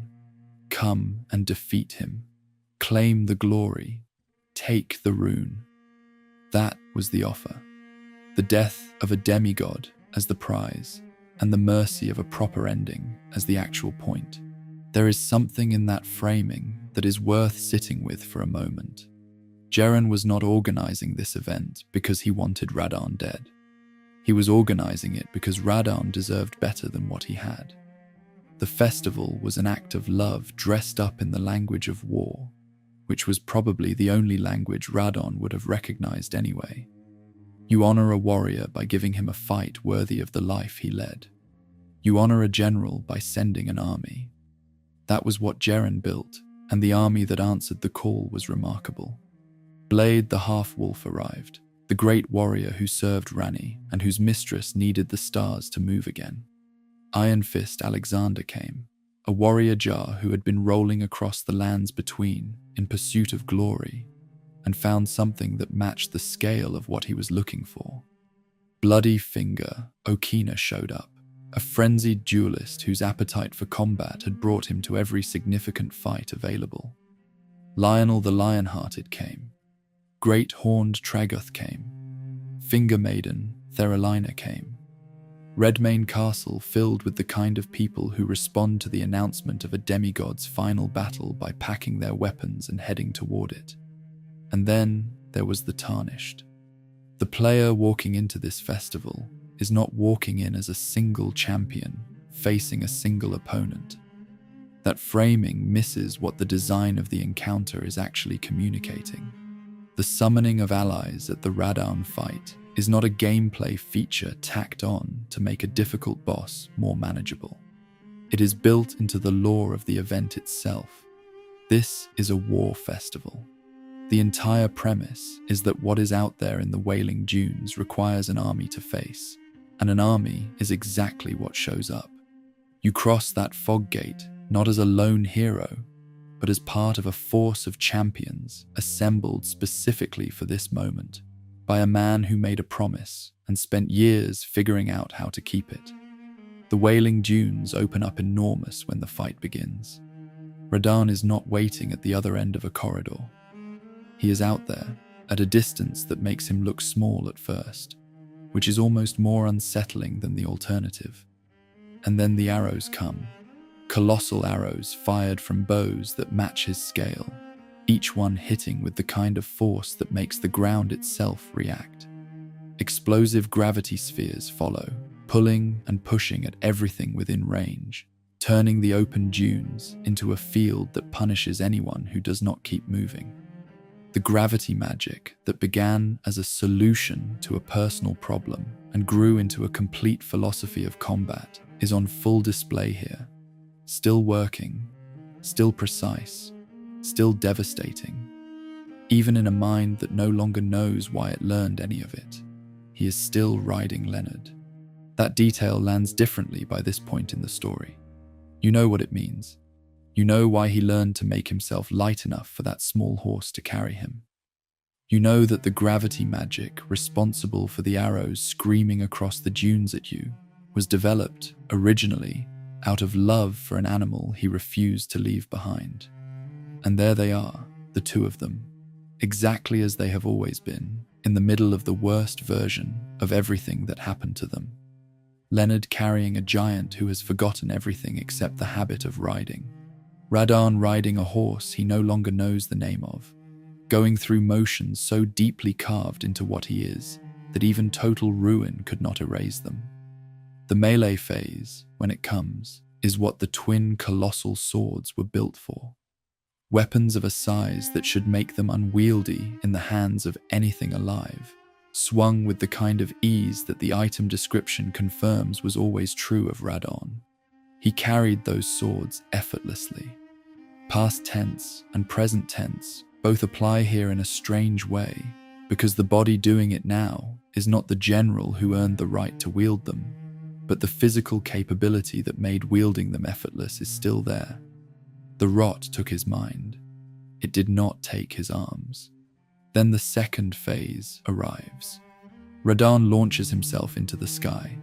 He climbs until he is a point of light above the battlefield, and then he comes back down. Not falling.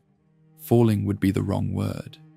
He comes back as a meteor, a concentrated mass of gravitational force and physical devastation aimed directly at the ground where you are standing. The man who once stood in Celia as a young student and told his alabaster lord teacher that he felt now he could have challenged the stars becomes, in this moment, one of them. A comet. A thing falling from the sky with enough force to remake whatever it lands on. The title Star Scourge earns its second meaning in that moment.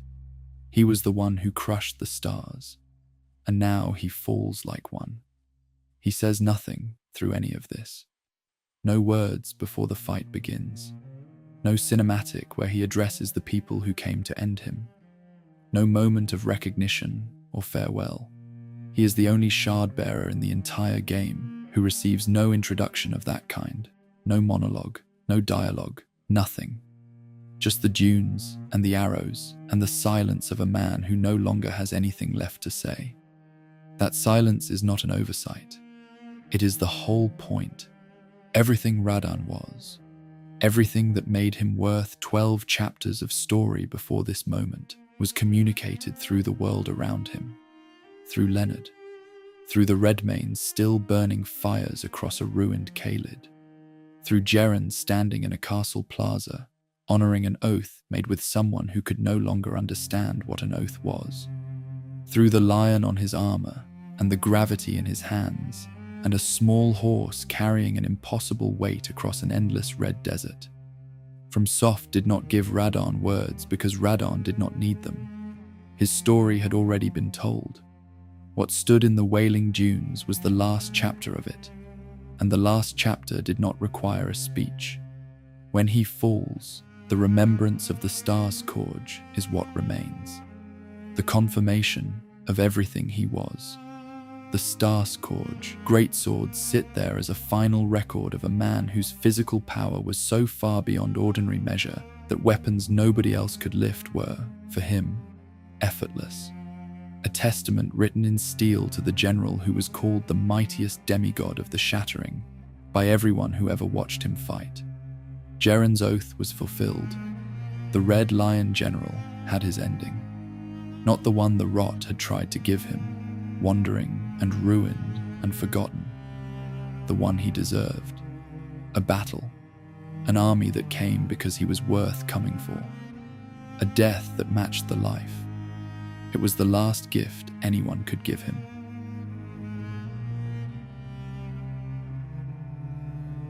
The moment Radahn fell, the sky moved. Not gradually, not over the course of days or weeks, as the world slowly adjusted to the absence of the will that had been holding everything in place. Immediately, the gravitational grip that had frozen the constellations above the lands between released all at once, and the stars that had been arrested in their cycles for however long Radahn had been holding them began moving again. In the same instant, his body hit the ground in the Wailing Dunes. Iji felt it.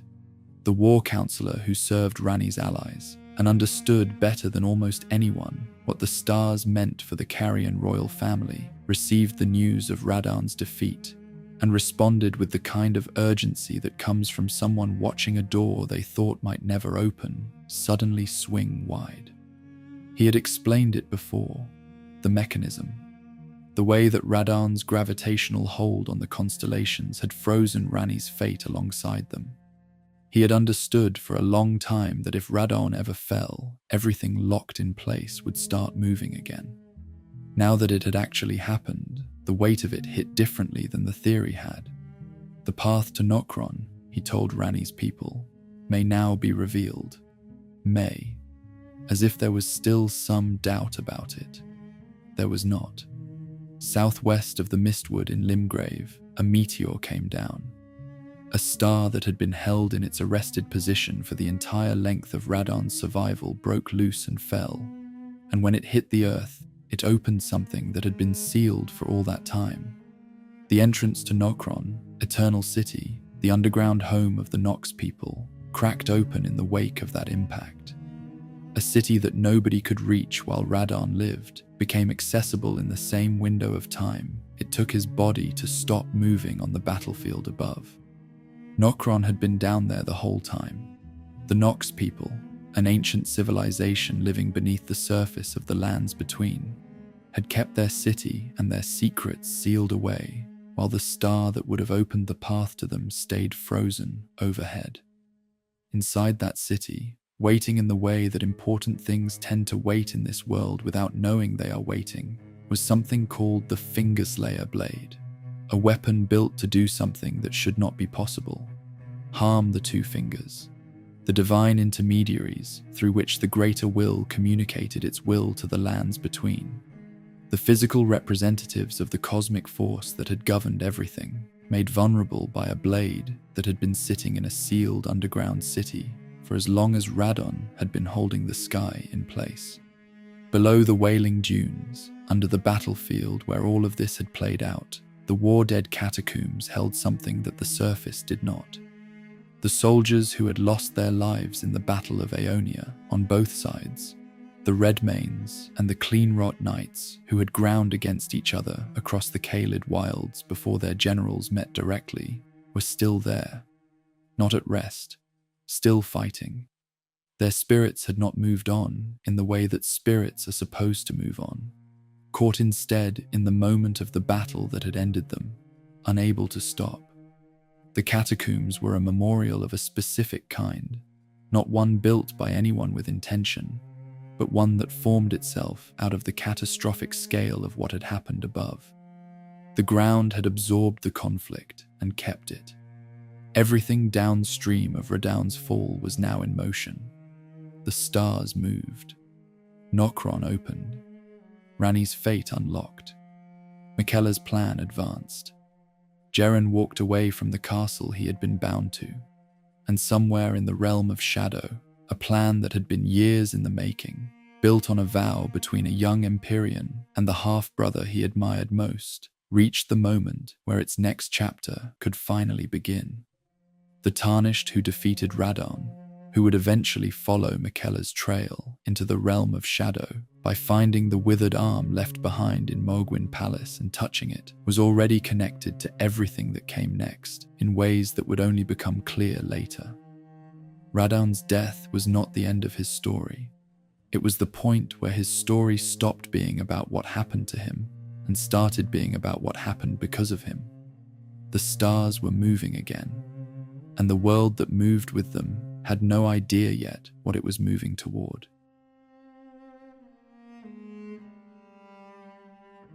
The boy who wanted to make the world a gentler place had a plan, and the closer you look at it, the less gentle it appears. Miquella the Kind. That was what people called him. The name was not ironic when it was given. He was genuinely compassionate in ways that stood out even in a family full of extraordinary people. He had made the unalloyed gold needle for millennia out of love. He had built the Halig tree as a place of refuge for those the Golden Order had rejected and cast aside. He had approached Radahn with a vision of a world that was softer and more merciful than the one they had both grown up in. The kindness was real. Nobody who knew him doubted that. But Miquella was also something else. He was the most strategically intelligent being in the lands between, running a plan so carefully constructed and so many steps deep that the people closest to him, people who served him devotedly and believed completely in what he represented, did not understand what they were actually part of until it was too late to feel clean about it. The goal was godhood, specifically ascension through the gate of divinity in a hidden mirror world called the Realm of Shadow, a place concealed south of the Erd Tree that most people in the lands between did not know existed. The Gate of Divinity was not a new discovery. It was the same passage Queen Marika had used to become a god, the threshold between mortality and something beyond it. Miquella had identified it as his path forward and built everything around reaching it. To pass through that gate, he needed what Marika had needed, a consort, a lord whose power and soul would anchor the ascension. He had already secured that commitment years before any of this began, on the day he made his vow with Radahn. The problem of the vessel was the next thing to solve. Radahn's soul had been freed when the Tarnished ended the festival in the Wailing Dunes. That soul needed somewhere to go, a physical form capable of housing it for the consort ritual. Miquella needed a body. His choice was Mohg's corpse, the same man who had been used as a door, the same man whose devotion had been redirected without his knowledge toward a plan that never had a place for him in it. When the Tarnished defeats Mohg in Mohgwyn Palace, what they are doing, without knowing it at the time, is clearing the vessel. Mohg's body was always the next step in Miquella's sequence. Sir Ansbach, who had served Mohg faithfully and followed Miquella into the realm of shadow as one of his charmed companions, put it plainly when the truth became impossible to ignore. Using Mohg to gain entrance to the realm of shadow was one thing. Planning to use his corpse as the container for another person's soul was something that required Ansbach to stop and reckon with what he had been following. To get to the Gate of Divinity, Miquella had also done something to himself that carried its own cost. He shed his physical form, the body he had been trapped inside since birth, the child's frame that had never aged, regardless of how much time passed. He let go of it as part of the preparation for divine ascension. The logic is understandable. You cannot carry your old self through a threshold that is meant to transform you into something new. But shedding a body is not the same as shedding nothing. You are also shedding everything the body anchored. Across the realm of shadow, markers remain where Miquella left pieces of himself behind as he moved deeper into his pilgrimage toward the gate. Crosses, each one marking a different abandonment. His arm, his love, his heart, his fear. The boy who wanted to make the world a gentler place walked toward godhood by setting down, one at a time, the parts of himself that had made him the person who wanted that. By the time he reached the gate, the Miquella who arrived was not entirely the same Miquella who had made a vow to Radahn in their youth. He had also brought people with him. His divine charm was powerful enough to override the ordinary process by which people decide what to do and who to follow. Redmane Freya, one of Radahn's most trusted commanders, the woman Radahn had personally sought out after watching her fight as a gladiator, came with him. Sir Ansbach came. More came. Later the Needle Knight came. They followed because Miquella's magnetism made following feel like the most natural thing in the world. They did not arrive in the realm of shadow with full clarity about what they had signed up for. They arrived because they could not quite help it. Then Miquella discarded his great rune. The charm broke. Not gradually, not with warning. The divine hold Miquella had maintained over his followers released when the rune left his possession, and the people who had been walking through a shadow world in service of a plan they did not fully understand suddenly had access to their own minds again. The disorientation of that moment, realizing you have been somewhere you do not entirely remember choosing to go, following someone whose influence you cannot fully account for, is written clearly in how those companions respond when the Tarnished finds them. Ansbach could not continue. What he had learned about the vessel plan, about Mog's corpse being the container Miquella had always intended for Radahn's soul, was too much. He turned against it. Not against Miquella out of anger, but against the plan itself out of something closer to grief. He had believed in what Miquella represented. The reality of the methods sat very differently than the vision had. Freya struggled in a different way. Her loyalty was to Radahn first. It had always been to Radahn first. Coming into the realm of shadow in service of the plan that was going to use Radahn's soul as a piece in someone else's ascension. Even an ascension Radahn had apparently agreed to, required her to hold things in tension that did not sit easily together. The commander, who had been personally invited into the Red Lion General's inner circle because he recognized something worth recognizing in her, was now in a mirror world trying to figure out whether what she had followed Miquella here to do was something she could stand behind. The kindness was still there, somewhere in what Miquella was building. The promise of a gentler world had not been invented as a manipulation. He had meant it when he said it. But the architecture holding that promise up, the steps required to make it real, contained things that the people who loved him most found very hard to look at directly. Radahn's soul was in the realm of shadow. Mog's body was waiting. The gate of divinity stood at the top of an ancient tower at the far end of everything. And the Tarnished, following the trail of crosses and the accounts of companions who had just woken up to where they were, was moving through it all towards something that would require them to make a decision that the game itself would not make for them.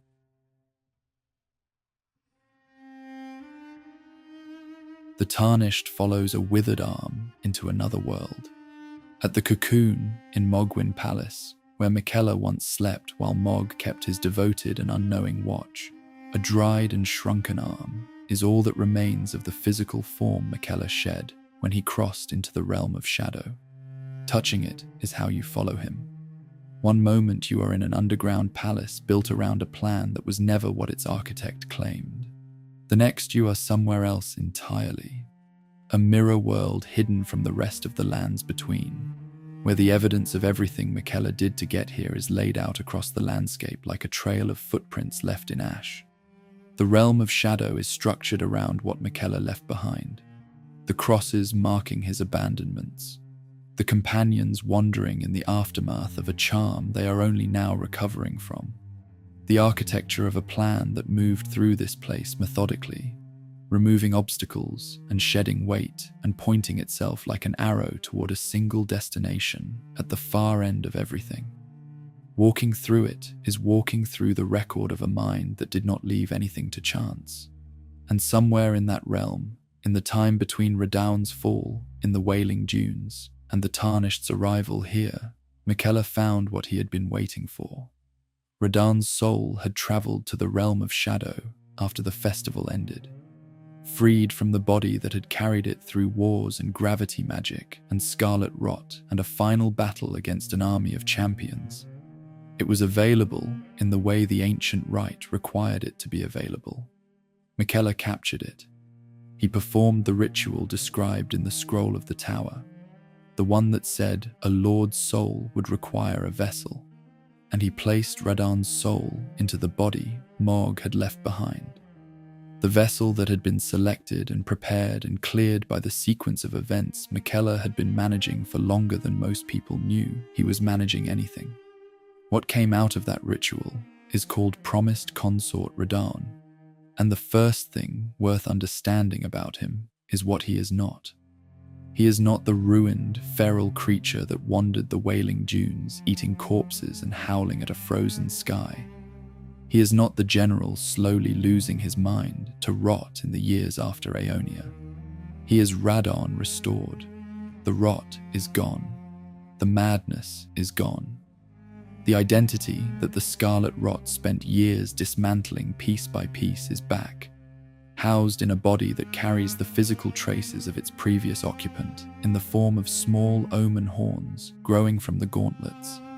Morg's blood left its mark on the vessel, even after the soul inside it changed. The twin colossal swords are back in his hands. The gravity magic is back in full, not the instinct-driven remnants that persisted through madness, but the complete, mastered command of gravitational force that had earned him the title Starscourge, and alongside it, something new.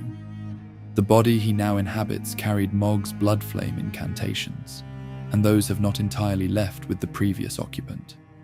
Promised Consort Radahn can call on both. The gravity magic that began with an alabaster lord in Celia and grew until it stopped the sky, and the blood flame power of the Lord of Blood whose corpse became the container for everything Radahn was. Two demigods in one form, meeting at the threshold of a god's ascension. He stands at the top of Ener Ilim, the ancient horn-sent spiral tower that rises to the gate of divinity at its pinnacle. This is the same passage Marika once walked through to become what she became, the threshold between mortality and something that does not have a clean word for it. The arena where the Tarnished finally reaches him is vast and pale, a space that feels removed from the ordinary physics of the world below it, with the gate visible at the far end like a destination that has been waiting for this moment for a very long time. The bodies of those who came before and did not make it are there too, scattered across the approach, a reminder that reaching this place has always required passing through something. What is not ambiguous is where they stand, at the top of the world, at the gate through which gods are made, with the Tarnished climbing toward them from below. The consort ritual is complete. Miquella is ready to cross the threshold. The vow made in youth between two people who trusted each other, whatever it cost and whatever it required, and however much the methods surrounding it have complicated the memory of the moment it was made, has arrived at its endpoint. The Tarnished is the only thing left standing between where they are and what comes next.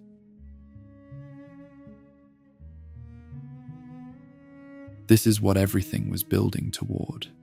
Every choice Radahn ever made, every commitment he held onto past the point where most people would have let go. Every thread of this story that started with a boy looking up at Godfrey's lion and deciding who he wanted to become, it all arrives here.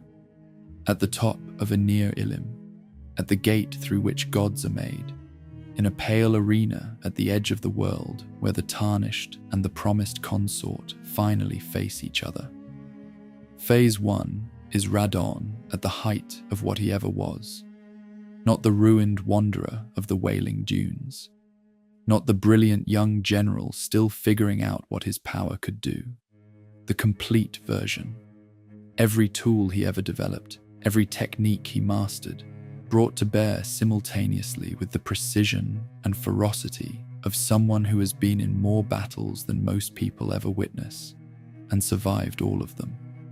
The gravity magic and the blood flame work together in his hands, the way separate instruments can sometimes find the same rhythm, each one amplifying what the other does, neither one cancelling out the other.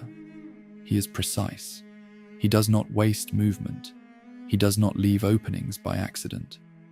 This is a warrior operating at the absolute limit of his capability, which is a limit that sits far beyond where most other things in this world can reach.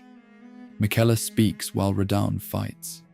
His voice comes into the arena not as a command, but as a plea, addressed directly to the Tarnished who is pushing through everything Radahn puts in front of them.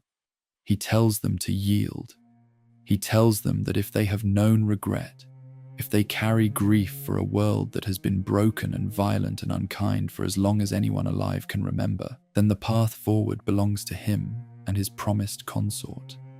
He offers something specific in return for stepping aside, 1,000 years guided by compassion, a voyage towards something gentler than what the lands between has been. The same promise he made to Radahn in their youth, now extended outward to anyone willing to accept it. It is a real offer. That is what makes it complicated. Miquella is not lying about what he wants the world to become. The vision of a kinder age, of something less brutal and more merciful than the divine order that shattered, and the civil war that followed it, is genuinely what he has been working toward through every step of a plan that included things most people would struggle to call kind. The destination he is describing sounds worth reaching. The road he took to get here is harder to look at cleanly. The Tarnished does not yield. When Radahn is pushed close enough to the edge, the fight changes. Miquella descends from the gate of divinity, barefoot in his divine aspect, smaller than everything around him, and somehow more present than any of it. He comes down from the threshold he has spent his entire life trying to reach, and he embraces Radahn, not as a tactical move, not as a power transfer in the mechanical sense of a boss encounter adding new abilities, as the act itself, the thing they promised each other. The consort ritual, completing at the moment it was always meant to complete, with the Tarnished watching and unable to stop it before it happens. Radahn becomes Radahn, consort of Miquella. The title lands with its full weight if you have been paying attention. Not Starscourge, not the Red Lion General, not the mightiest demigod of the Shattering. Consort of Miquella. The identity he carries into this final form is defined entirely by the relationship and the vow. Everything he built and fought for and refused to let go of across a life that included stopping the stars and surviving things that should have ended him. It all narrows down to this. One title, one relationship, one promise kept at the top of the world.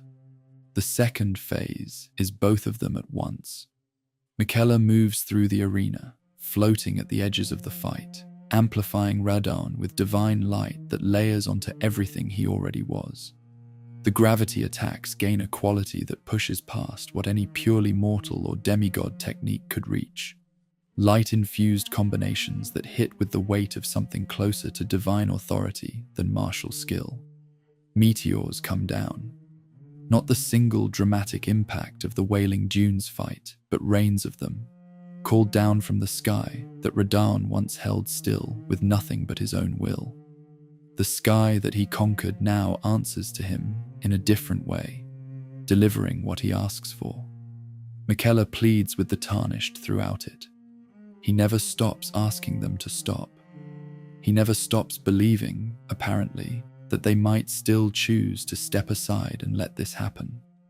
When it ends, when the Tarnished finally brings both of them down and the pale arena goes still, the game shows you one more thing. A memory. Not a cutscene set in the present or an epilogue explaining what happens next. A memory from before any of this. Miquella, young and certain and full of a vision of what the world could become, standing with Radahn and asking for the promise that started everything. He is going to be a god, If they honor their part of the vow, will Radahn be his consort? He will make the world a gentler place. The game shows you the beginning after the end. It shows you the moment the whole story was set in motion, after you have spent everything required to take it apart. The memory is not an accusation. It is not presented as evidence that Miquella was always a villain or that the vow was always a trap. It is simply the origin, offered without commentary, placed in your hands after the fight is over and the arena is quiet and the gate is closed. What the Tarnished prevented by defeating promised consort Radahn is a question Elden Ring refuses to answer for you. Miquella's age of compassion, 1,000 years of something gentler guided by a new god, may have been exactly what he described. It may also have been a new kind of control dressed in softer language, built on methods that included using people as tools, charming followers past the point of free will, and treating a murdered half-brother's body as a container to be emptied and refilled. The game holds both of those possibilities open and does not blink. What it does confirm is that Radahn's fate was interlocked with every possible ending available. His life held the stars still and kept half the world's futures locked. His death at the festival released them all at once. His rebirth as the promised consort put them back into play in a different form. There is no version of Elden Ring's story, no ending the Tarnished can choose, no conclusion available to the lands between that does not pass through Radahn at some point. He was the hinge, in life and after it. Every time. The Red Lion General, born of two worlds, who learned magic for a horse and stopped the sky with his bare will, an inspired loyalty that outlasted his own mind and kept a promise through death and rebirth and the full weight of everything the lands between threw at him, finally still. The stars above the realm of shadow move without him holding them.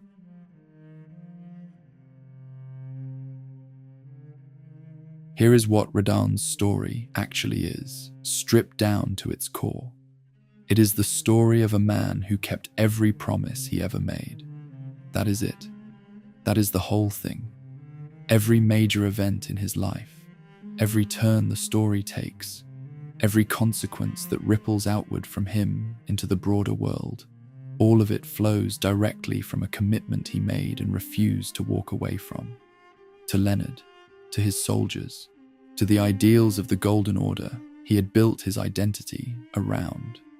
To Miquella's vow. Radahn did not make promises casually, and he did not break them under pressure. He held them past the point of reason, past the point of survival, past the point where the person who made them was still recognizably present to honor them. That quality, total and unconditional loyalty, is what made him extraordinary. It is also what made him so easy to lose. No other demigod in Elden Ring inspires that. Not one. The other figures in this story are feared, respected, mourned, or followed out of obligation. Radahn was loved, genuinely, across ideological lines, across years of absence, across the complete ruin of the person they had known. The love outlasted him. That is what he built with the warmth he carried alongside the power. And the tragedy of what happened to him operates in layers that keep getting worse the further down you go.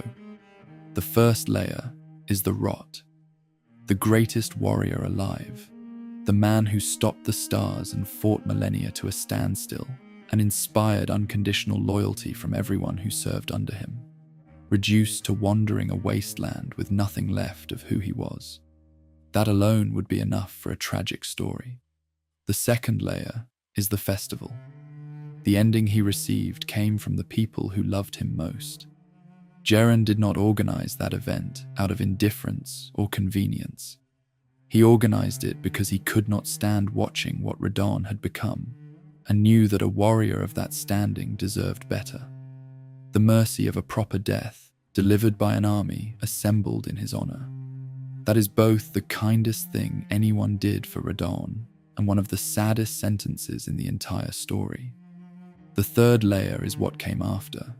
His soul taken, placed into his murdered half-brother's body, pressed into service for an ascension ritual, regardless of whether he fully chose it or was pulled into it. At every stage of his story, from the rot forward, the agency he had exercised so completely in life was stripped from him by forces he could not control. The man who made active choices about everything, who wore his red hair with pride and chose his own teacher and stayed on Leonard past every point where another rider would have found a different horse, spent the final chapters of his existence being moved by other people's plans. There is an irony sitting at the center of all of it that is almost too precise to have been accidental. The single most impressive feat of power in the entire game. The act that earned Radahn his title and placed him above every other demigod alive in terms of raw capability was stopping the stars. And that act was part of what doomed him. By keeping the stars frozen, he kept himself alive in Caelid when a cleaner ending would have been a mercy. He kept his soul out of Miquella's reach, which meant the plan could not move forward, which meant the situation had to stay exactly as wretched as it was until the Tarnished arrived to end it. The thing he did that nobody else had ever done, the thing that defined him and named him and marked him as something apart from every other powerful being in the lands between, contributed directly to how long he suffered and how his story eventually resolved. He crushed the stars. The stars took him with them on the way down. There is one final question worth sitting with before this story closes. Some of the most thoughtful analysts of the DLC argue that stopping Miquella was not a tragedy at all. That a being who used Mog as a door and then as a vessel, who charmed followers past the point of their own free will, who sent his sister to the most catastrophic battle of an entire war, as an instrument of a plan she was not fully told about, represents something that the word compassion does not cover honestly. That a God who controls through love is still a God who controls. That the age of compassion may have been a gentler cage, not a genuine freedom. Under that reading, the Tarnished ending the fight at the gate of divinity is not the prevention of something good. It is the prevention of something that knew exactly how to look like it was. The game does not tell you which of those readings is correct. It shows you both and steps back. What it does tell you, clearly and without ambiguity, is who Radahn was before any of it happened. A boy who chose the lion, a student who thanked his teacher, a general who earned loyalty he never had to demand, a warrior who held the sky in place because he decided to, a man who made a promise and kept it past every point where keeping it cost him something he could not get back, born of two worlds, devoted to every commitment those worlds placed in front of him, remembered by everyone who served under him, fought alongside him, opposed him, or simply heard his story and sat with what it meant. The red lion is gone. The stars are moving again, and somewhere in the wailing dunes, Leonard is still waiting.